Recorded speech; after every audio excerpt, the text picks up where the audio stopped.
This is the daily writing exercise recorded, day 20, titled Sourwood, Hickory. To make it perfectly clear, Sourwood Hickory is not to be taken by anyone with sense and sensibility. Clara was unfortunately not such a person. She took the turquoise liquid given to her in a little bottle without even a moment of hesitation. It was so fast, in fact, her friend had not even seen her take it and went on to list its negative side effects. He concluded the list with, "So, anyway, just to be safe, only take it at home, and only take like a drop at a time. If you take too much of that shit, you will literally die." Clara listened to the end of that sentence just about as the early stages of the drug started to set in. Her eyes grew wide and her mouth numb. She had to go. She stammered. "I have to go." She resolutely turned around and rushed back the other way. "Wait," her friend shouted back at her. "Where are you going?" Her friend sounded genuinely upset, and Clara promised herself she would apologize to her later.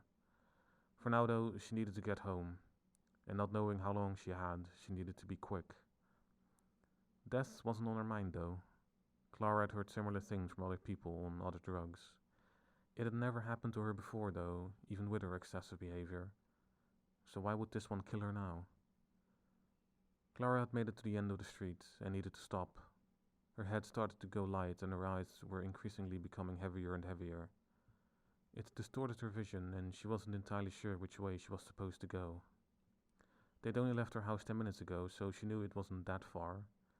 They also tended to walk slower than most, so reaching it shouldn't be that difficult.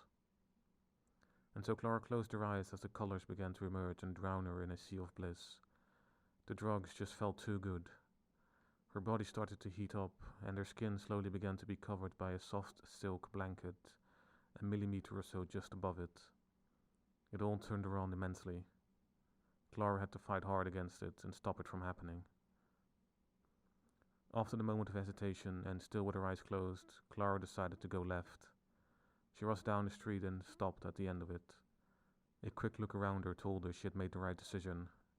Her house was at the end of the opposite street. All she had to do was get there, and getting there was one hell of a struggle.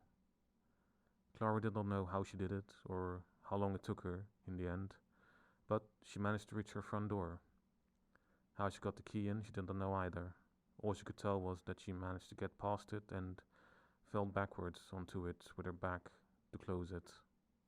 From there on in, she slumped to the ground with her back against the front door, onto the small, square portico, with a set of blue carpeted stairs going straight up to the first floor. The drugs were in their full swing, and Clara let it come over her in a wave of pure, unadulterated ecstasy. The experience was better than sex, and Clara pushed herself into it as hard as she could. She wanted more of it. She wanted it all. She moaned and screamed and twisted her body into all directions as she experienced an orgasm whose end would never come. For it was in that state of bliss that Clara bit down onto her tongue.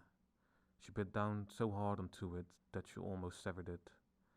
The blood came gushing out from it and began to fill her already full mouth and throat. Clara didn't even realize it had happened, and the drugs made sure she never would.